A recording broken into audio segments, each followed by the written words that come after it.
walk in the fire. Adrenaline is overloading, hit the mat like a fighter. They never let up, never throwing, giving to their desires. No, they keep working on their focus. And good evening, everyone. June 12th, 2024. And this Thursday night edition of Keep It in the Ring with Rich Mancuso. Welcome you back to my YouTube channel live and now with Jabronis United. Log on, and I would like you to comment, like, and subscribe to my YouTube channel, Rich Mancuso, and Jabronis United, and so forth. We're also seen on Facebook Live and Keep It in the Ring. And also, of course, my YouTube channel, Rich Mancuso. And as always, you're going to keep it in the ring with me this week. An hour, a little more. Combat Sports. This is your home every week. Keep it in the ring. Back with you after a 2-week hiatus. We had to regroup, but we're here. And a lot to recap, a lot to analyze. Of course, we're going to have the boxing. We're going to have the UFC, a little bit of that, and the pro wrestling.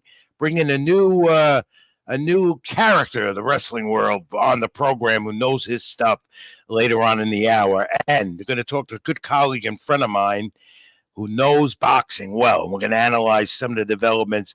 And there he is, TD. And he's already making his appearance in the comment section, which we want you to do. Fans, comment during the program, and we'll get to your comments and try and give you the answer the best I can. And, of course, you're waiting for the fact of the week. We'll have that for you as well. So let's get this started. Keep it in the ring, this Thursday night edition live. Jabronis United, YouTube channel, Rich Mancuso. It's Keep It in the Ring. All right, let's get to it. And Scott Churston is handling the controls right now behind the scenes. Thank you, Scott, for being with me once again. Really appreciate it. And let's take a look at the heavyweight division. I want to start off with the heavyweight division because, as I always say, folks, as you know, that is the face of boxing. To me, it is, not Canelo Alvarez, who reportedly has a fight coming up again in September. We'll talk about that later. But, you know, the heavyweight division next to Canelo Alvarez is the place to be. It has always been the face of boxing. A couple of weeks ago, Saudi Arabia, 5-5-5, Eddie Hearn and Queensberry. And this happened. Deontay Wilder probably out of the mix now after losing to Zhang. And, you know, Deontay Wilder's career looks to be over. Zhang has rebounded himself. He had a 68-pound weight advantage, as you know. Wilder, 38 years old, the right hand just not like it was. The right hand of Zhang, where it wanted to be. So back in the mix is Zhang, and out of the mix is Deontay Wilder, who will be well off, did very well. Noted more for his right and also his power and his ability and what he did in 3 great fights with Tyson Fury. So we wish him the best of luck. But Wilder only threw 3 punches per round, as you know. Zhang, of course, more punches thrown. That's why he got the win. That's why Deontay Wilder is no longer a part, as we look at it, of the heavyweight title mix. This guy, though, 21-2, 20 knockouts now, Daniel Dubois. Over Philip Harburg just a few weeks ago, IDF interim heavyweight title, leading to possibly bigger fights for him. The British matchup probably going to be in London, September 21st at Wembley. He could fight Anthony Joshua. That's what they might be looking at. Could he fight Usyk and Fury, who are definitely back in the rematch mode? That's official, Saturday, December 21st. So you see, Dubois landed 28 more jabs. The first 3 rounds, Harburg had cuts in both of his eyes. You remember this fight 2 weeks ago. The reason I do it, we want to analyze the heavyweight division, where it stands. I want to know what you think. I want to know who do you think are your top 5 heavyweights right now? When you don't look at Deontay, you look at Deontay Wilder out of the mix. Is it Zhang? Is it Daniel Dubois? Is it Joseph Parker? Is it, of course, the heavyweight champion unified right now, Alexander Usyk, set to rematch with Tyson Fury again in Saudi Arabia, December 21st? They might do that fight 3 times. Also, does Tyson Fury decide, I want another crack at it, even though the contracts have been signed for December 21st? Whatever way you look at it, folks, the heavyweight division is heavy right now. The heavyweight division is back in the talk of boxing. The heavyweight division is in the mix once again. The question is it Usyk, Fury, Is it Anthony Joshua? Is it Joseph Parker? Is it Daniel Dwyer? Or is it Zhang? Who do you think deserves a shot at becoming the next face of the heavyweight division? Alexander Usyk right now, again, the unified champ. Is he the face of boxing? Probably not. Canelo Alvarez still has it in my book. Though, right now, he is the face of the heavyweight division, which always in the proud history of this sport has always been the cream of the crop, the heavyweight champion, which has finally been unified, sort of, because the IBF is looking to do other things, alphabet soup organizations. But I want to know your take on this. Who do you think is the face of heavyweight division in boxing? You have a choice. Let me know. All right, in between that 5x5, I want to get to this because the most talented fighter on the planet to me is the Russian Dmitry Bivol. And again, remained undefeated. Competition was mediocre to him, but he's 23-0, 12 knockouts, great light heavyweight champion. He is a technician in the ring. He did that again, TKO round 6. He's jabbing is effective. He out-jabbed his opponent, 54-26 in punches. And now the unification title fight to unify that light heavyweight division, which was postponed because Arturo Beterbiev sustained an injury, has now been rescheduled. October 12th. That's going to be a heavy night for boxing, by the way. A lot of big shows on that night. Saudi Arabia, finally, unless someone gets hurt, will get Bivol and Arturo Beterbiev. Once again, it's rescheduled. And Raymond Ford, dethroned. You saw that in Saudi Arabia 2 weeks ago. He'll be back. Raymond Ford was the featherweight champion, undefeated, 12-round split decision loss to Bell. The action in the first half. Ford broke Bell's nose. That was the story of this this fight in round 7. Ford says he's now moving to 130 pounds, does not want a rematch. He's a former champion.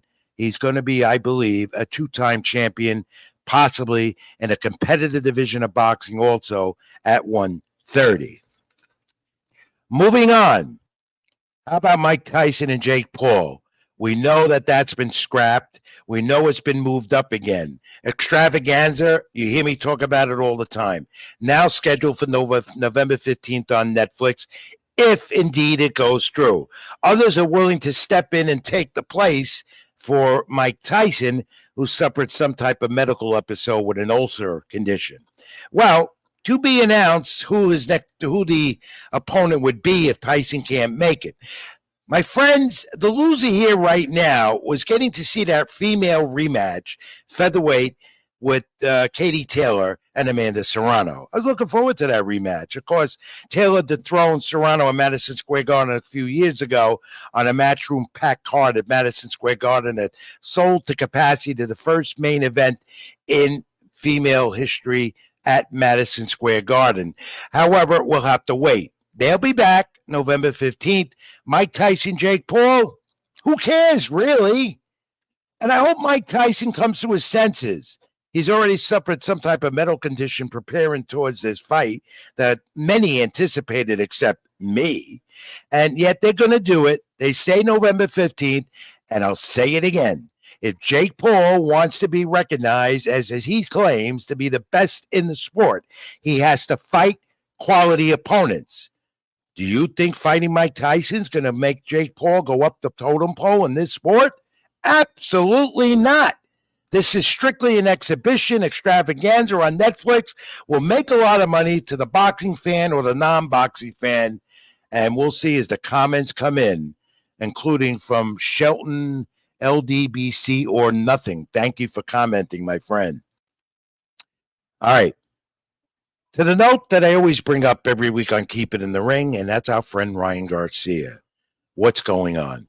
Well, here is a photo that was released a week or so ago, very despondent, and a tweet on X, now known as X, very despondent. His mother reportedly has breast cancer and apparently is very ill, according to Ryan Garcia. And you never know when Ryan Garcia sends out his social media tweets and on Instagram how true or valid they are. However, I've been able to confirm that Ryan Garcia's mom is ill not gravely ill, but has to be watched. And that has apparently affected Ryan Garcia to the point that he continues to send out very disturbing tweets on X, on his social media platform every day, couple of hours in between, says sometimes he wants to give up on life, sometimes he wants to continue, sometimes he doesn't know what to do, he wants to save the children, save the world, continues with his conspiracy theories, yet Ryan Garcia continues to not look at his future as possibly being one of the top superstars in this sport. He's disturbed. He continues to be. He needs attention. He looks for attention. He needs help. As Shelton says, I don't believe anything he says. And Shelton, I'm all with you on that, my friend. Because every time Ryan Garcia tweets or opens up his mouth, and by the way, if you look at his social media as of last night and this morning, he's doing a little dance. He's got his shirt off, shorts on, barefooted, and he looks like a 175-pounder. Put on a lot of weight. Well, he's inactive right now. He says he wants to get a fight, and he wants to be back in the ring, and Devin Haney's still one of his targets again, though Devin Haney doesn't want no part of him. Who wants a part of Ryan Garcia? Who could be, as I keep telling you, one of the most electrifying young superstars in the sport. Yet his ridiculous, disturbing social media messages make us all get turned off. And until Ryan Garcia comes to realize he has a battle psychologically, until he can straighten out these demons in his life that he has in front of him, we will never take him seriously. And being in around boxing myself for over 42 years, I have seen some of the worst. I have seen guys crumble in the ring.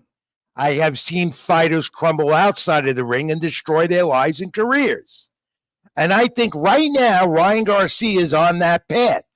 I have nothing against him. I love his skills. When he's in the ring, he knows what to do. Many say he still could be very overrated. He really handled Devin Haney, and he handled him well, despite this other problem. The allegations that still await a determination. Did he illegally use steroids before the Devin Haney fight and the win? As we speak, and as I spoke to some people at the New York State Athletic Commission this past weekend in New York at Madison Square Garden, that investigation is still ongoing. Ryan Garcia really doesn't know where he stands right now. And if the Athletic Commission so determines, Garcia and some of the sanctioning organizations could say he's suspended indefinitely, fined, and most of all, his win over Devin Haney goes off the books, and Haney will stay undefeated. So Ryan Garcia has these demons that continue to haunt him. We don't know when his next fight is. The advice, though, from me and many others, do get psychological help, which he's not doing. And he needs to do that because he's on a bad path to destruction, as we know. All right. This weekend, though, we could focus on boxing and just what it is, because this Saturday, two major shows, one on the Zone and one on Amazon PBC Prime. We're going to see some of the top superstars in the sport this weekend, including Gervonta Davis and Frank Martin. WBA lightweight title up for grabs of Gervonta Davis, and a win will get him even more. We know how talented Gervonta Davis is, and we know what Gervonta can do. He's made an awful lot of money already in his young life, and he is a top drawer on pay-per-view. Now PBC Amazon Prime taking that over, as you know. So Deontay does have a tough battler in Frank Martin, and Deontay, they've gone at it already at the final press conference yesterday. War of words, almost a little pushing and shoving. We'll see more what happens at the weigh-in tomorrow. Going to be a good fight for Davis's WBA version of the lightweight title. Maybe after that, Shakur Stevenson like a crack at him. Okay? There are so many in that division that are worthy of big mega fights for you, the boxing fan, and for the sport overall. But Gervonta Davis is one to look at back in the ring Saturday night on Amazon Prime, along with one that I love and respect so much, one fighter that Canelo Alvarez continually avoids. David Benavidez has gone past that. He doesn't want Canelo no more. He's now debuting at 175 on Saturday. That is going to be on the zone. And we wish Benavidez much of luck, though he does say if the offer is right and Canelo comes to his senses, he can easily go back to 168. But I don't think Canelo Alvarez wants any part of David Benavidez, as I tell you each and every week here on the program here at Keep It in the Ring. But Benavidez back in the ring again and looking for a win. And he's going to have a tough one against Xander Zayas. And that will be a tough fight with Benavidez, who I still believe at 168 has the dominant power. Will he have that dominant power and great punch at 175? Yes. I believe David Benavidez wins this fight and now might have his sights set on Dimitri Bivol and try and get a part at the 175-pound title that Canelo Alvarez can never get. As you know, Bivol dominated and devastated Canelo Alvarez a few weeks ago when he went to 175 to try and get those titles that he never did. And there's no rematch with him either. Canelo's got other ideas. To move on now, let's take a look at Errol Spence Jr. He is making himself known here during the Gervonta Davis and Benavidez promotion. You know, now it's 154. Errol Spence moves up. Haven't seen him since his loss to Terrence Crawford that unified those titles at 147. Really haven't seen him at all. Sebastian Fundora is next, supposedly in October after the layoff. Where does Errol Spence go? That guy, the Towering Inferno, the title holder at 154? Well, that'll be a tough one for Errol Spence Jr. if indeed they do this in October.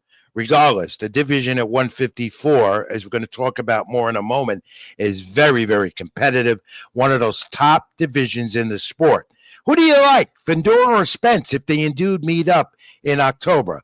Like, comment, and subscribe. And by the way, the boxing calendar is being scrolled at the bottom of your screen. We are in the height of the boxing season, as I say. You know, all sports have seasons. Boxing has a season every day.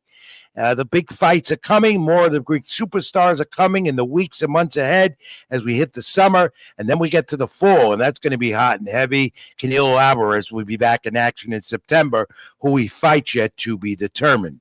But, you know, Sebastian Fundora is amazing. And if indeed he does fight Errol Spence Jr., remember how he dethroned Teixiera for the WBA interim super welterweight title, and Teixiera got all bloodied up. And, of course, we saw what a great fight that was, in a war and a bloodbath reminiscent of Gotti Ward and their trilogy fights of the 80s. Sebastian Fundora brings that reach, that height, and does have some power despite his lanky build. But then you look at Errol Spence Jr. with all his success and all the tragedies that he's been through. Does he still have it? Well, Sebastian Fundora is going to be the guy he's going to have to be looking at if he wants to get another title. And I don't think Errol Spence Jr. is going to be able to handle Sebastian Fundora. Of course, Fundora, what he did to Teixiera, sent a message to the boxing world and all the other contenders in that division at 154. Look forward to it. Terrence Crawford, by the way, is going to debut soon at 154. And does Errol Spence want him again at 154? I don't think Terrence Crawford wants any part of that. Look forward to August 3rd, Saudi Arabia. Terrence Crawford back in the ring. All right. This Saturday again, super big night for boxing. We're talking about Gervonta Davis. We're talking about David Benavidez, but we're going to talk about this fight. I was supposed to be there in Puerto Rico, but they had a very bad rainstorm in the last 24 hours, and the power and most of the island, the electricity off Puerto Rico, so I never made it. And I wanted to see this young man, Cedric Mateus, and he's fighting Liam Paro, who has a chance because he's a good puncher. And we're going to have that fight Saturday night that's going to be on the zone. IBF junior welterweight title of Mateus up for grabs. And a young Puerto Rican champion like this guy I saw Saturday at Madison Square Garden. Let's talk about, before we get to that, one other note. I'm going to talk about Xander Zayas, who you see in my background picture every week as well. Cody Crawley withdrawing, as you know, IBF welterweight title fight homecoming for Jared Boots Ennis in Philadelphia, July 13th. Got a new opponent, David Abasinian, 34-1, 18 KOs out of Russia, 35-year-old. He's now the number one contender for Boots' title. That's coming up. That's a fight on the calendar, July 13th. Boots is still fighting and his homecoming in Philadelphia. All right, and that's going to be on, I believe that's on the Zone as well, pay-per-view. This guy, I want to talk about him, Xander Zayas, 154, making his move. Saturday at Madison Square Garden, at ringside, saw the power of this young Puerto Rican superstar who is only 21 years of age, continues to win, and on his way, as top rank, as I wrote on my column in NewYorkSportsDay.com, read it if you can.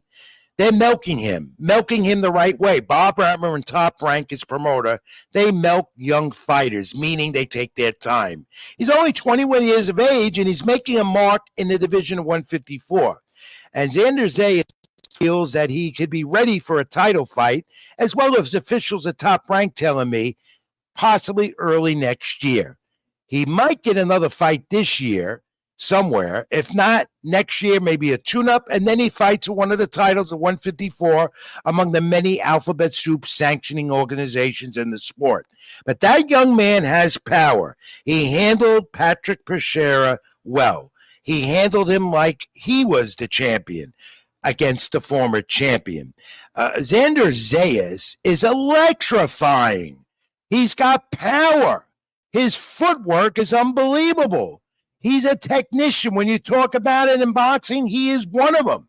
He's on the way to bigger and better things, and he did that at the Garden on Saturday night on the eve of the National Puerto Rican Day Parade, which has become a tradition for Top Rank at Madison Square Garden. Now, he was in a media scrum after the fight. I briefly snuck in the question everyone wanted to know. Is Xander Zayas the future of boxing as far as being a top face among Puerto Rican fighters right now? And this is what he said. You know, it's an honor for me.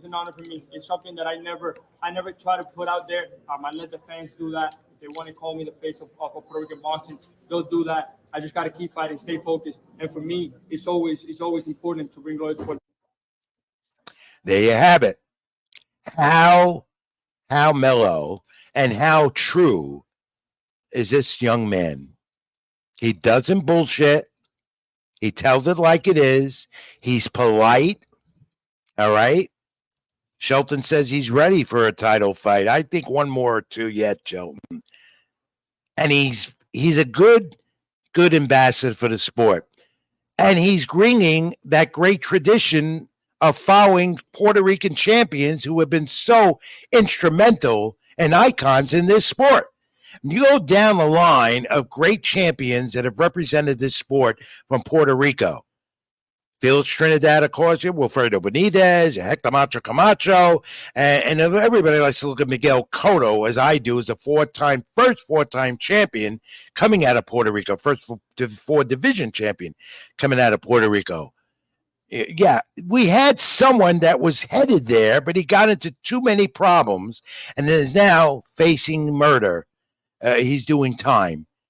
And that, of course, was Felix Verdejo. Everyone had their hopes up for him. And at one point, he was getting there until whatever happened to him. But now you got Xander Zayas, who hopes to headline in the main arena at the Garden next June for Top Rank, ESPN again, on the eve of the National Puerto Rican Day Parade. My friends, he's on his way. And I think he'll get that main event next June. He deserved it.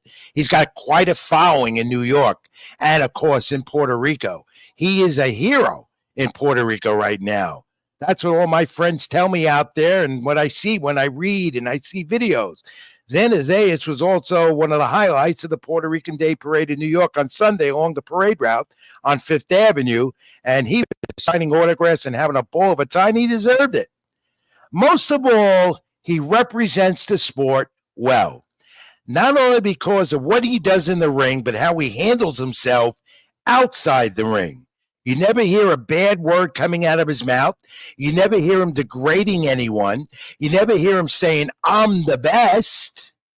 He reminds me of many of those great old school fighters of the past that represented the sport to its best. And he's doing it now as the newest boxing superstar from Puerto Rico. At 21 years of age, this young man has a lot of talent. And at his age, he's got a long way to go. And he's going to achieve a lot because he's only 21 years of age. Unless he sustains an injury, which I don't think he will, he's always in great shape. God, I wish I kid him and say, how do you get in shape like that? He's under the tutelage of Top Rank. They love him. This is the type of fighter they love to milk. This is the type of fighter Bob, the Hall of Fame promoter at Top Rank, loves to put in the spotlight because Xander Zayas has no ego. No ego to him at all. He loves everyone, and I'll never see him getting an ego like so many other fighters do. Need I mention names? And I'm not going to. All right? He does have a long career ahead of him, Shelton. Thank you for contributing that. So congratulations to Xander Zayas. Once again victorious and on his way to stardom some more. Possibly headline the main event in Madison Square Garden next June and a title fight at some point next year. It is going to come. All right, move on and keep it in the ring. I'm Rich Mancuso. Like, comment, and subscribe. Jabronis United. Also, my channel on YouTube where we're live, and my Facebook. Also, keep it in the ring. Like it to comment, and most of all, hit that like button and subscribe. My social media handles, Ring786X. Formerly Twitter, Facebook.com, Rich Mancuso, and other social media outlets. Read me on Keep It in the Ring and also on NewYorkSports.com and LatinoSports.com, among the outlets I write boxing for and other sports as well. Move to the UFC briefly. UFC 302. I want to talk about Islam Makhachev. There I go with my pronunciation. He submitted this guy, Dustin Poirier. 5th round defending, as you know, last week in Newark, New Jersey. Exciting crowd there at the Prudential Center. The 150-pound title. Now the question is Poirier retired? He has said he is. He said, though, he's looking at something else. I don't know. But for the moment, Poirier is still around, even though he lost in a marvelous fight. Question is where he is headed. What's going on with Conor McGregor? 33-year-old Conor McGregor, all of a sudden, the press conference with Michael Chandler was canceled abruptly this last couple of days. UFC 303 is supposed to main event with Michael Chandler fight. These two have been looking forward to go at each other to go at it in the octagon. Well, supposedly Conor McGregor is partying too much, wasn't ready to answer the questions. He's amidst controversy once again, and we don't know when McGregor and Michael Chandler will meet in the octagon or when they're rescheduling the press conference to announce it officially. I reached out this week to UFC officials. No comment. They don't know, to be determined. All I could say is, like Ryan Garcia, Conor McGregor has issues. He's had them, and they continue, and hope he doesn't just go nuts in the octagon one day or out of the octagon. Conor McGregor continues to be bothered by demons. Will he fight Michael Chandler in the octagon? Remains to be seen. Also, I wanted to mention at the Garden the other night, it was a great undercard of fights, and my guest coming on after the break, and we'll talk more about the undercard. But the middleweight female, Nisa Rodriguez, a featherweight, and Bruce Carrington. We'll talk more about their fights after the break. We're going to take a brief time out. First one of the night. It's Keep It in the Ring. I'm Rich Mancuso here at Jabronis United and my YouTube channel, Rich Mancuso. Do like, comment as you're doing now. Continue to do that. And subscribe to my YouTube channel, Rich Mancuso. That would be appreciated. So for now, we'll take this brief time out. First one of the night, real quick, back. More boxing. And I'll tell you who I'm going to have on after the break. This is Keep It in the Ring. I'm Rich Mancuso. Thanks for being with us. Always stoking the fire. Adrenaline is overloading. Hit the mat like a fighter. They never let up, never throwing, giving to their desires. No, they keep working on their focus.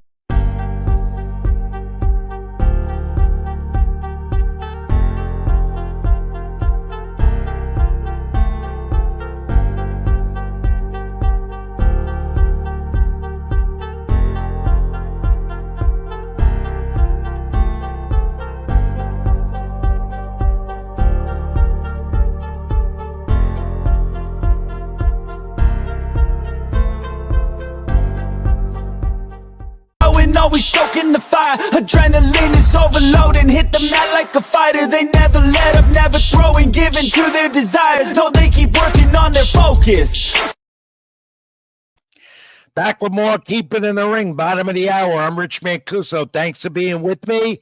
Like, comment, and subscribe. Social media at the bottom of the screen being scrolled where you could reach me. I want to hear from you. And when I do, I get back to you. And, of course, the all-important fight calendar with fights coming up in the next week, month ahead, and a lot of that. And we'll continue the boxing talk now. Let me bring on a colleague, relatively new colleague in Rich Mancuso's world, a young and very talented colleague. And I know him. I'm calling him Tommy D because I can't pronounce his last name. I've been on his YouTube program as well. And let me bring in Tommy D because you think I eat, drink, and sleep this sport of boxing? This guy does it more than me. Tommy D. Known as Tommy. Pronounce your last name. Well, I try to make it simple as my wife is laughing in the background. So it's Thomas Dillamuth. Well, that's not hard for me to pronounce. Dillamuth, yeah. So it's from my but I'm still calling you Tommy D. Tommy D is the easiest thing to do, even though I know my wife doesn't like that because that's what we call my son Tommy. But or Thomas. And congratulations, you had quite a week with your was it your daughter and your son graduating this week? Yeah, my daughter graduated yesterday from high school. A couple weeks ago, she graduated college. She did college and high school at the same time. So we're really proud. She made us very proud here. She had, the Honor Society, an associate's degree, high school diploma. She finished second in her class. So she's the salutatorian. I can't pronounce it. She'll do better than me. But she went up there, gave a speech. We're just you have every right to brag, my friend. Yeah. You have every right to do that. Congratulations and best to them. Best to them because they got quite a dad who knows his boxing. We're going to get to that right now. Tommy, also, before we continue, we'll mention it more than once before you leave us later. You are also a host of a great program that you have on YouTube and Facebook. Go ahead, plug it. Well, I have the YouTube. I do this. I've been doing it for about a year and some change. With my good friend Socrates Palmer Jr., which you do know here in the Bronx. He's a very good friend of mine. He's been around for a long time. He works with fighters, strength and conditioning. He's been writing for websites as Boxing Talk, and I have a couple other YouTubers that I kind of collab with as well. One in particular, I'll plug him in. My man D Free. He's from Baltimore, Maryland, or DC, Maryland. I apologize. Real good guy, knows a lot of boxing. And then, of course, I have I'm on Sundays with Pedro Fernandez of Ring Talk Worldwide. Wow, Fernandez has been around about 40 years as well. Yeah, so you're hogging it.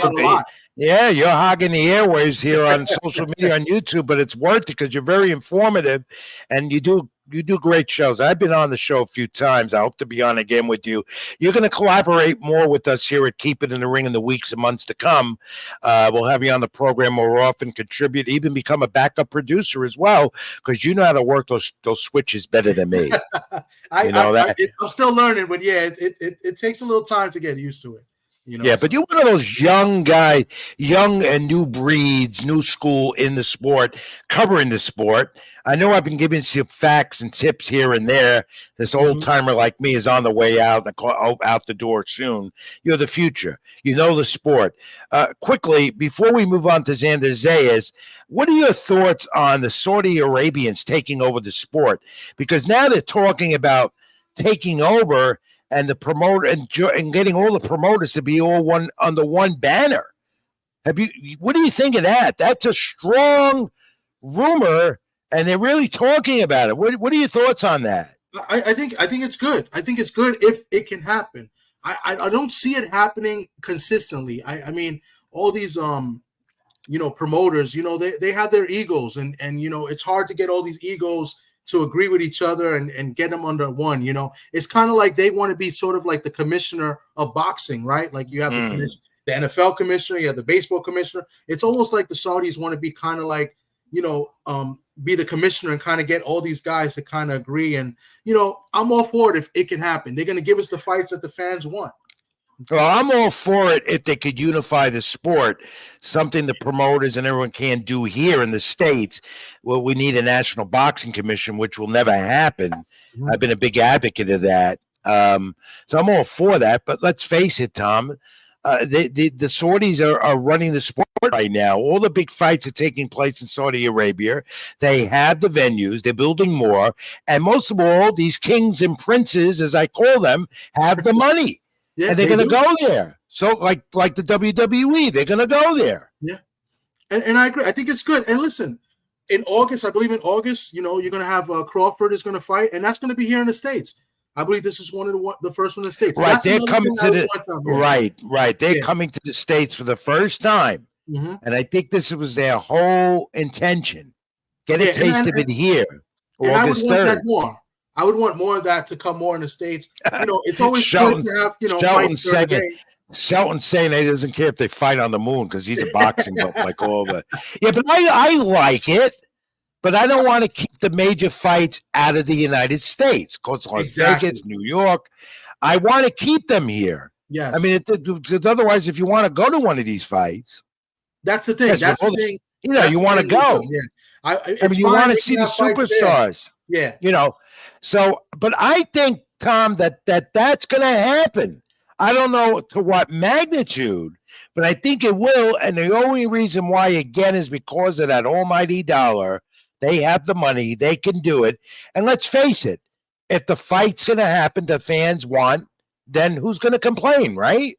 Absolutely. That's the thing. That's what I agree with. But yeah, I do agree with you to the sense I would like to see more fights in the States, because to take away, you got places like the Mecca of boxing, which is Madison Square Garden, Las Vegas. I still would like to see the fights here at night, Saturday night, rather than during the day on Saturday all the time. So, I mean, UK still produces great fights, and we're kind of used to seeing them during the day. Yeah, well, we got to watch them at 3:00 in the afternoon, New York time. Mm-hmm. Yeah. Just like we'll have to do in Scotland with WWE on Saturday, Clash of the Castle. I'll talk about that later.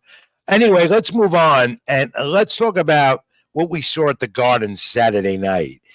You heard me rant about Xander Zayas. Do you agree with me? I agree with you. I think this guy is going to be a star. He didn't do what I think everybody wanted him to do, which is, get the stoppage. But that's credit to his opponent. When I was at the weigh-in, Patrick looked, I don't know, he looked like he was there and he knew his job. And I felt like he was going to get stopped within 2 or 3 rounds. But credit to him, he came in, he was awkward. He took a lot of good punches. I mean, if you was there and if you watched, there was some punches that a lot of men would have dropped, Oh, yeah. In fact, you bring up a point because I was sitting near the former world champion, Jorge Linares, who told me that, he'll drop anyone. Yeah. And Zayas will be a champion at this point next year. That's his belief. He firmly believed that. I believe it too. I think, I want to see him, go more to the body like he did in the fight. I think that's his go-to, break him down. I think he's got good skills. I still think he keeps his head on a straight line a little too much for my liking, but he's 21 years old. I think maybe he'll get out of that bad habit.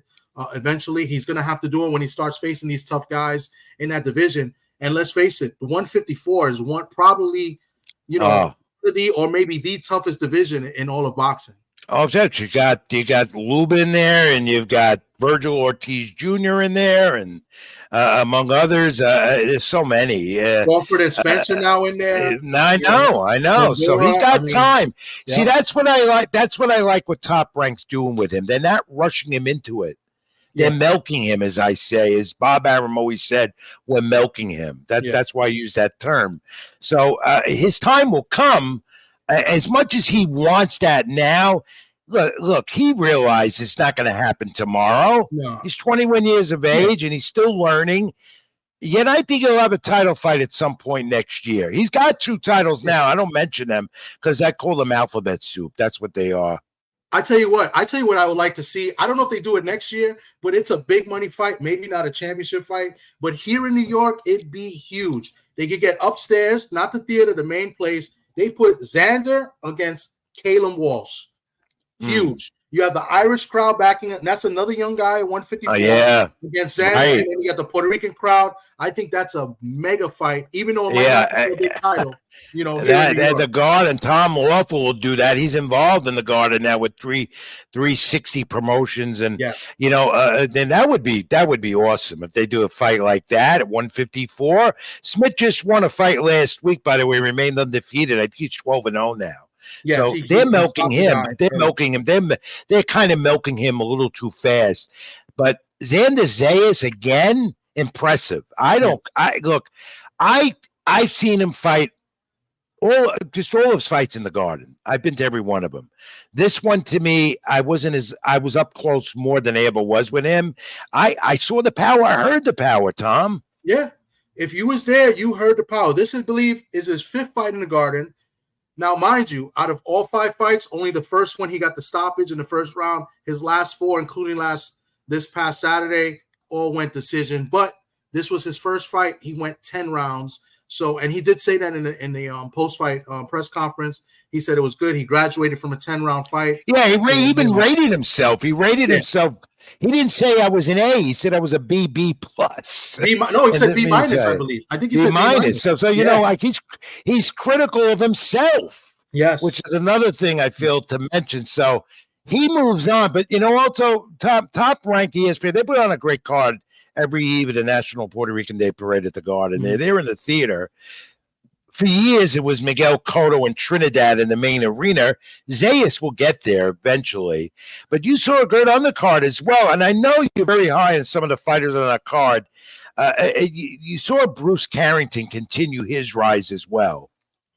Yeah, Bruce Carrington looked phenomenal. And, he looked good. He fought a game guy from Panama, Brian De Gracia.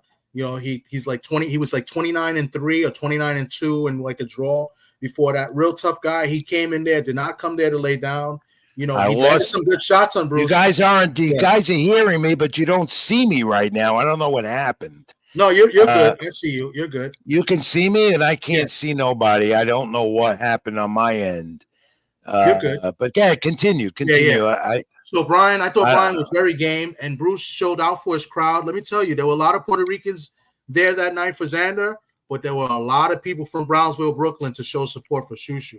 Shu Shu is going to be a good top seller there in New York City. He continues to produce in the ring, and he continues to produce fans in the crowd. So, very impressed with Shu Shu. I'm high on him. He's a future champion at featherweight. It was very cool to see Inoue there as well. After the fight, he gave a little bow to Inoue. Inoue gave a nice little wave.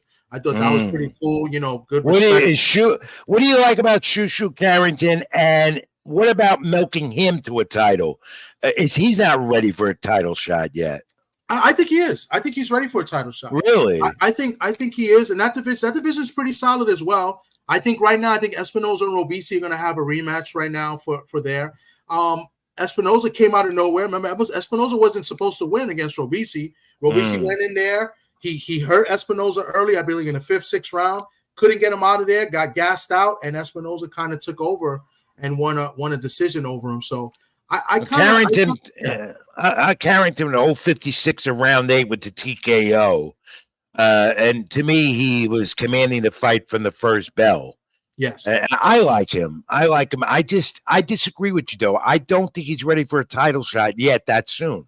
I think he still needs 2 or 3 more fights to get in there and be with the best. I don't know. He's 26, going on 27. He lost a couple years because I believe he wanted to fight in the Olympics, and COVID kind of took that away from him. So, he had to skip, and then he had to turn pro. So he lost some time there. I think he's ready now. I really do. You also like the junior welterweight Tiger Johnson. Yes.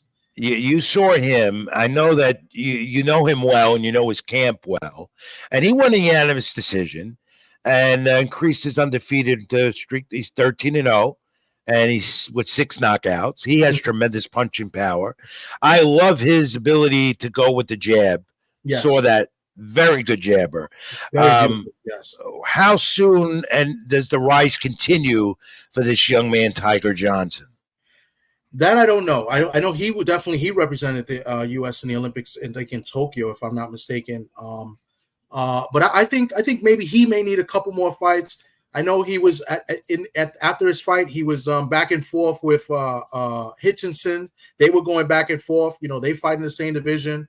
So who knows if maybe they get matched up in the future. Richard Hitchinson's they would join back at each other. I like Tiger. He's a good boxer. I like him to see him sit down more in his punches and maybe get more knockouts and hurt people more. But he's an excellent boxer. He looked good against a guy that was fan favorite too. And if you're a fan favorite in this sport, you know that, Tom. You're a fan favorite. You're going to go places because they make money for the promoters. Absolutely. And so they love him. All right. So Top Rank had a very good card of boxing on Saturday. And they're going to do that again next June. And they're busy with ESPN. And coming up next for them is Shakur Stevenson at the Prudential Center next month on ESPN. And Teofimo Lopez as well down in Florida as he continues to try the takeover at 140.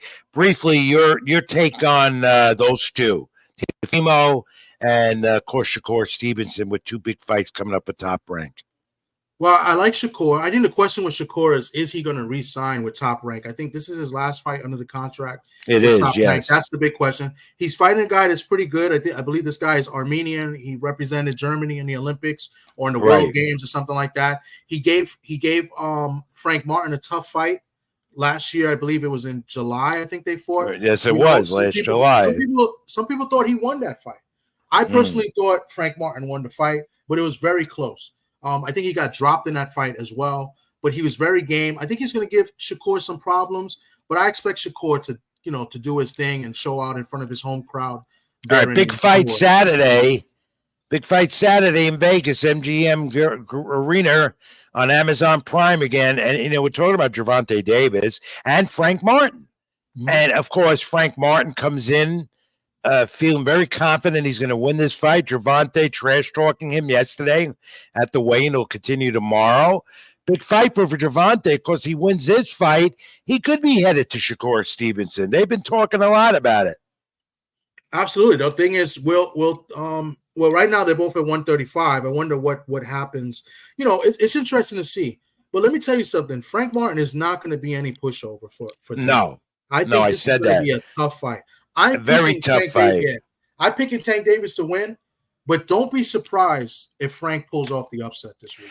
I agree, Tom, and he'll give a better play of it, better showing against Gervonta than Ryan Garcia did.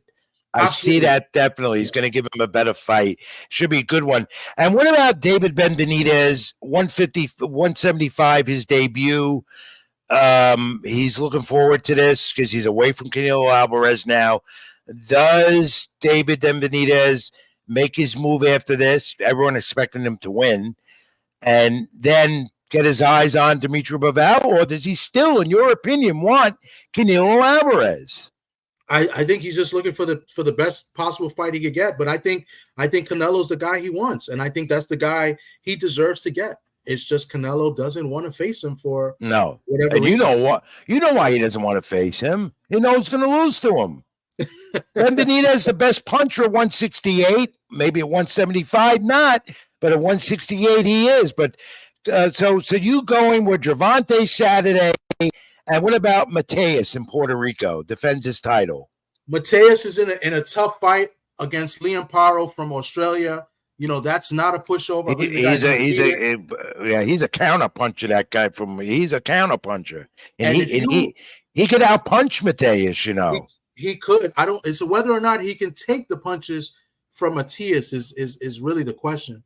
Yeah. But I tell you what, this is in Puerto Rico. This is a homecoming for Mateus. Yeah. The last couple of times that Eddie Hearn has tried to make these, these homecoming fights, they have not looked that impressive. The Regis Progress, he had a homecoming, he won, but some people said he lost. Got one coming up with one coming up with Boots Ennis next month in Philadelphia. And then Boots Ennis is going to have a homecoming in Philly, absolutely. And then they just announced his opponent as well. He's going to fight David Avanesian. Right. Oh God, you're better, Thomas. You're better. I got to say one thing. You're better at pronouncing names than I am. I try. Some names are harder than others, but I try, or at least I make it sound like it's right. Tommy D, who has a show also on YouTube, boxing and all sports as well, knows his stuff. And is going to be collaborating with us here more often on Keep It in the Ring. And he's become a good friend and colleague in this business to me. One of the new guys, the future of this business. Where do they reach you again, Tom? Your social media, and how do they watch you? You can catch me on TD Sports Talk on YouTube. Just follow me on Twitter, Twitter as well. Twitter, Facebook, and Instagram. Tom Dillamuth. It's Tom and my last name Dillemuth.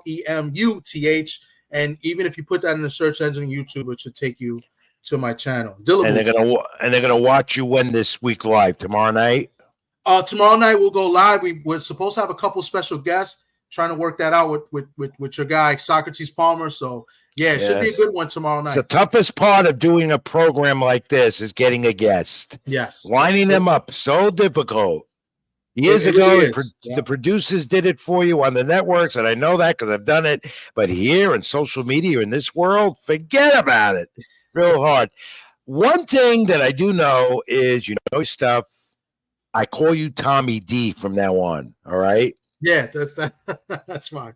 Tommy D. Thomas, that's fine. And we'll be more in touch. This was great. Thanks for being here, taking your time. Congratulations again on your family and your son and your daughter and the graduation, and best of luck to them, to everyone. And as always, keep it in the ring, my friend. Thank you, Rich. I really appreciate the opportunity you're giving me. Thank you very much. You'll be on again. You're collaborating with us. Right. Tommy D. I call him Tommy D. His real name, though, is Thomas Dillamuth. All right. It's German. From the German part of Puerto Rico. Oh, really? No, German. He's a German Puerto Rican, I think. But great content. I thank him as always. I thank him. He'll be on again. All right, Keep It in the Ring will continue. We're going to come back. We're taking one more final break. Come back real quick, and it's pro wrestling talk time. A lot of that. And I got someone who'll join us on the program weekly to give his thoughts. Stay with us. I'm Rich Mancuso. Back in a moment. And always stoking the fire. Adrenaline is overloading. Hit the mat like a fighter. They never let up, never throwing, giving to their desires. No, they keep working on their focus.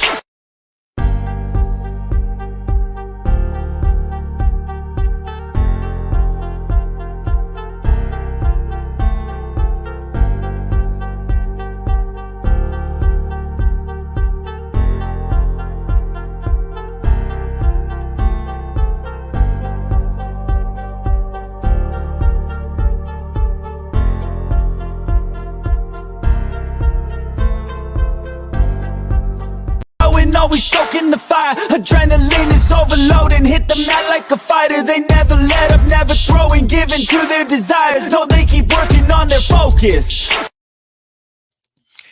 Scott, are you there, Scott? Because I forgot one thing to do with Tom. Is Thomas still there? Is he still watching us, Scott? Because if he's there, he just popped out. I forgot to do the fact of the week with him. All right. If he pops back in, I can do it real quick. I've still got that loaded up. All right. Wait, hang on. Yeah, I'm still here. Thomas. Yeah, Thomas. I was just writing in the chat. Yeah. See, Thomas, you talk so much. I forgot to do this fact of the week with you. Okay. Every guest of mine has to go through the fact of the week. You're no different. You ready for it? Okay. All right. Here we go. We talked about Miguel Cotto, 4 division champion for Puerto Rico. Said his opponent had fast hands. He was so fast I couldn't see his punches coming. Who is that opponent? This is fact, not trivia. Who was that he's talking about? Miguel Cotto's opponent? Yeah. Miguel Cotto said his opponent here had fast hands. He was so fast I couldn't see his punches coming. Who was the opponent he was referring to? Wow, I'll take a stab at it. Zab Judah? No, Manny Pacquiao. Manny Pacquiao. Okay. Pacquiao versus Cotto, 1995, off the charts punch counts in that fight, if you remember it. Yeah. But that was the fact of the week. I'm sorry I didn't get it with you before, but you got it now. That's right. You didn't get it anyway. Yeah, I flunked it. All right, Tom. Thank you. Thanks for coming back. Thank you. Talk to you later. Keep it in the ring. Fact of the week, all the time. We'll have a sponsor for that as well. Let's bring in the pro wrestling talk right now and keep it in the ring. I'm Rich Mancuso. Thanks for being with us. Here he is. Hey, Dave, thanks for hanging in there. I hope you've enjoyed the program so far. Yes, I have, and thank you for having me. What? I was about to say, do I have to do an intro or anything like that? Well, tell us where you're going to be here with us on the network. Yeah. Joining us every week, few minutes, talk pro wrestling. I can't do it myself. And where do people find your insights? How do they find you? Because you're a wealth of knowledge of pro wrestling. Well, y'all can find me on Jabronis United. It's another channel on the YouTube. Yeah, it's me, Ryan, and Caden, and Kyle. A whole bunch of you. Yeah. Tag team. Okay. Let's keep it in the ring now. Let's go to the pro wrestling talk real brief. Let's look at AEW at first. I like to lead off with that. Forbidden Doors coming up the end of the month in New York City at the UEBS Arena. And Swerve and Ospreay. And what do you make of that? It's an interesting dynamic because these are best of friends, but bitter of rivals. So this will be an interesting match. They go way back from New Japan, other wrestling organizations. They have a history. Yeah, they do. But neither of you, Swerve is not going to drop the title that fast. Oh, no, it's too early. He's great. I'm so proud of him, and I'm so glad we have met years back, and I'm so happy that he is holding the title for AEW. There's a Forbidden Door is going to shape up to be another one of their many pay-per-views, and you know what I like, what's going on in AEW? As much as people don't like it, I like it. I like Chris Jericho, his new gimmick again, okay? And I also like the fact that Samoa Joe is now with Hook. That's a good team. I like that too. As far as Jericho is concerned, I'm like, how many gimmicks can we have for Jericho? It's like too many gimmicks. Like, give the old man a break, Like, I say Jericho take a break or pass the torch. Yeah, well, he's not going nowhere. He says he's going to continue. He's banged up still. And one guy not banged up no more. I'm so glad he's back. I want him on this program. You know who I'm talking to. Eventually he'll get his championship back. I love his new look. He hasn't changed that much at all. MJF. Yes. Even though me and MJF has some past issues, I have to say. That's one guy, Dave, that you don't have past issues with. I'm sorry. Move on. I will move on, but I don't forget. Okay, we'll talk about that some other time, but I'm a big MJF fan. I want you to know that first and foremost. No problem. Okay? Who's he going to rival now with? It seems like Rush, right? And I don't think Rush. I think he's going to rival with the whole Undisputed organization because of Baby Adam Cole. And when will there be closure with the Elite and their takeover?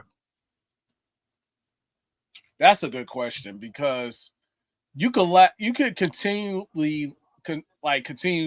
prolong this in a way where it could be like a dynamic of certain wrestlers going after the whole elite aspect, because it's hard to say, because it's like something that you would see something off of WWE, and then you I don't like it. I don't like this from the beginning. I don't like it from the beginning. I'm not saying it's a good thing, but also it's like you're trying to be. It's intriguing, but JFB. I see that. Yeah, you have a following, and I know they're going to come watch you on this program every week too, Dave. All right, let's go to WWE Clash at the Castle Saturday, PLE event on Peacock. This guy, Drew McIntyre. Yes. I don't know where he's coming from. I don't know what's going to happen here against Damian Priest, because I don't know where Damian Priest stands. I don't know if he's a good guy, bad guy, eventually breaking away from the Judgment Day, but does Drew McIntyre finally get this title he wants? My opinion, and I discussed this before, only way Drew McIntyre is going to get that title back is by ending his rivalry, ending the feud with CM Punk. Yeah, well, Punk's not ready to get back in there, so that's going to take some time. Maybe by SummerSlam, maybe. Yeah, but I don't think Drew, and I could be wrong, I don't think Drew is going to win this title. Well, here's a good point by Thomas. He follows the wrestling too. He says that CM Punk could cost him the match. I could see that very well happening. Yeah. That could happen. You know, will there be surprises at Clash at the Castle before we move on to the main event with Cody and Styles? Do you expect any surprises? Will Uncle Howdy finally show up, or are they waiting for Monday Night Raw for that?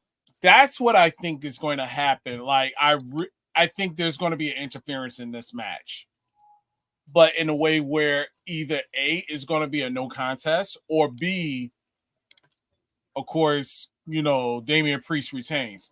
I don't think Drew McIntyre is going to win this belt back. No, and if he does, his continuing attempt and his storyline will continue. I'm getting robbed out of what I deserve. Yeah, crybaby, very talented crybaby baby he is. How about Cody and Styles? I don't know why they're rebooking this. I guess they had no opponent for Cody Rhodes, but AJ Styles again. Interesting match. I really think Cody's going to win this. Hands down. It is going to be one of the toughest matches. It's going to be close, but I really think Cody got this. Back to McIntyre again, Dave. I forgot to mention. It's in Scotland. It's there where he's from. Yeah. They're all going to be for him. So that could play an impact if they give him the title because he's home.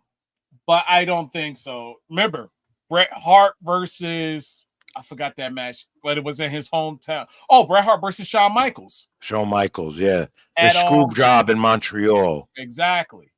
Yeah. This could be another screw job, but not with the powers that be. I really think that's when Bray Wyatt, God rest his soul, his beauty, which is Uncle Howdy and his team, come and basically wreak havoc. Or for those who are TNA fans. they're looking at WWE working with TNA. Yeah.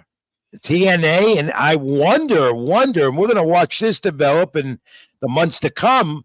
There's a lot of rumors that Triple H and Tony Khan might work together. There's rumors, but there's rumors. For those who assume about interference again, I'm going to basically bring up Joe Hendrick for all you Scottish people. Okay. Interference and probably interfere. All right, Dave, and before I let you go, by the way, you're marvelous. You're enlightening more of what I want to know, and I follow it. I was in the business for a while long time, but no more. But I'm still a big fan of this, and I know I have some still insiders. Rey Mysterio, the kiss heard around the world continues. Dominic Mysterio and Liv Morgan, who I can't stand, and now she's causing a fuss. Where is this headed? You can't stand Liv Morgan? I can't stand her. That's Jersey based, baby. That's When Chucky knifed her to death on the set last year of Chucky, my favorite, I was hoping that'd be the end of her, but apparently not. No, Liv is. I can't stand her. I hate her whole gimmick. I can't stand her. Liv is like that Harley Quinn. She's Harley Quinn. She's that wifey material. But I see this going until Rhea Ripley's come back. Yeah, they're gonna fight for Dominic. That would be interesting. Yeah, I think that's where they're headed. That has to be the fight for Dominic. I'm gonna jump in. Kyle, am I really still in your cup? Get under your talking point. But well, Dave, thanks for hanging with us. Running out of time. Yeah, real quick. Yeah, go. Mm-hmm. I'm gonna show this guy. Who is it? That is Swerve. Isaiah Swerve Scott. There you go. There you go. And you know what? I'll start showing some of my memorabilia and stuff starting next week. I got a lot of it here. And Kyle, kind of, sort of, yeah. Yeah. Dave, thanks again. Once again, where do fans see your great insight on the network? No, but thanks to my team as well. I can't take all the credit. Well, all of you. Yeah. All of you know your pro wrestling, and I appreciate it. You'll be on again next week. Enjoy Clash at the Castle, okay? Definitely. It's like 2 p.m. Eastern time, I believe, with a 2-hour pre-show before. So enjoy it. Thank you. Yes. All right. All right. Thank you, Dave. Be in touch next week. Keep it in the ring, my friend. Yes. That's Dave with the Wrestling Insights on Keep It in the Ring on the program. And really, really interesting, entertaining as well. Hope you enjoyed it. Great insights and more. We're going to get ready to wrap it up. Before we do, I want to wish everyone a happy Father's Day. I know how much important Dad means to you. My dad has gone over 31 years now, so I know how it is, but I'm a dad myself, so I understand it. So happy Father's Day to all of you out there. I want to make sure I got that in. Nostalgia time that I do on the program each and every week here on the program. And I like to go back in the past because boxing's had so much history. Let's first take a look at this week. I got 3 of them this week.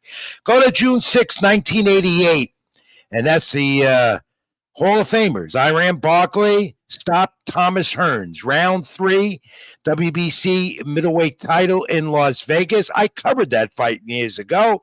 Hearns was a 4-1 favorite. His first defeat of his title defense. Barkley with the right cross. Hearns went on his back. 2 great Hall of Famers right there, including Thomas Hitman Hearns. That was an era in boxing in the 1980s where you saw one great epic fight after another. Great fighters in that division and many more. Hearns Barkley just happened the celebration of that great fight in 1988 of June 6th. June 7th, 2000. Recently, 24 years ago, we had the final in the trilogy of Gotti Ward. Talked about that earlier in the program. The finale, Atlantic City, New Jersey, Boardwalk Hall. Gotti beats Ward 145-pound non-title bout. Gotti knocked down in the 6th round. Fight of the year, considered by many. Of course, their trilogy remains a great part and will always be of boxing history. And then June 9th, 1978, Hall of Famer, heavyweights here. We talked to the heavyweights, start of the program. Larry Holmes defeated Ken Norton via split decision, the WBC heavyweight title in Las Vegas. Back then, when we didn't have alphabet soup titles, there was only really one that was recognized, that being the WBC World Boxing Council. Larry Holmes defeats Kenny Norton, split decision in Las Vegas. Norton's first title defense, and Holmes edged Norton and what was then 15-round championship fights, not 12, something I still do believe boxing should reinstate again. Those championship rounds many times can go past 12. If they go 15, you could have a decisive winner instead of the controversial one. So there you go. Look back in boxing history, 3 good ones that happened, especially in the heavyweight division when boxing the way it was, 15 rounds. Congratulations also to the Hall of Fame inductees this past weekend up in Canastota, New York. Unfortunately, I was unable to attend it, but to Yvonne Calderon, a great featherweight, bantamweight champion out of Puerto Rico, one of those great Puerto Rican champion icon fighters. He's in the newest inductee, and so are 2 of my great colleagues, longtime boxing writer and TV analyst with boxing, Wallace Matthews, and the great boxing publicist Fred Sternberg has been doing this for the longest of times. 2 of the non-fighter inductees into the newest members of the Boxing Hall of Fame this past week up in Canastota, among many others. Even the late Diego Corrales, my late friend and champion, inducted this past weekend. Congratulations to all. The question is, not that I'm advocating it, but what do you think? When will Rich Mancuso, with 43 years of this experience in the boxing world, be considered a Hall of Fame candidate to be inducted? Not that I'm pushing for it. It would be nice, but who knows? Okay? Don't get the wrong idea, my friends. Well, great hour and more. We had the boxing. Thanks to Thomas D again. Thanks to Dave with the wrestling. Thanks to Scott Churchton for putting up with me and putting this all together this week on Jabroni's Network and United, and Keep It in the Ring also live on my YouTube channel, Rich Mancuso, and Facebook. I want you to like, comment, and subscribe, please, my friends, because we'll be back again next week with the latest information, the latest analysts. Hope you enjoyed this as much as I did this week and every week in the weeks to come. We have a lot planned with world champions, former and past, coming on the program. That's why we're here. We are doing it for you, and I hope you enjoyed the last hour or more or so. Next week, like I said, stay with us on social media to see when we'll be on live or whatever, either Wednesday or Thursday. We'll figure it out. X, formerly Twitter, Ring786, where you get me. Find out on there, or on Rich Mancuso on the network, Jabroni's United, or just email Scott Churchton or get in touch with my great producer, who's a marvelous guy and knows what he's doing. We'll be back with you next week. Hope you enjoyed it. As always, stay well, be safe, God bless. Happy Father's Day again. And as I always say before I leave, keep it in the ring. Till next week, I'm Rich Mancuso. Thank you.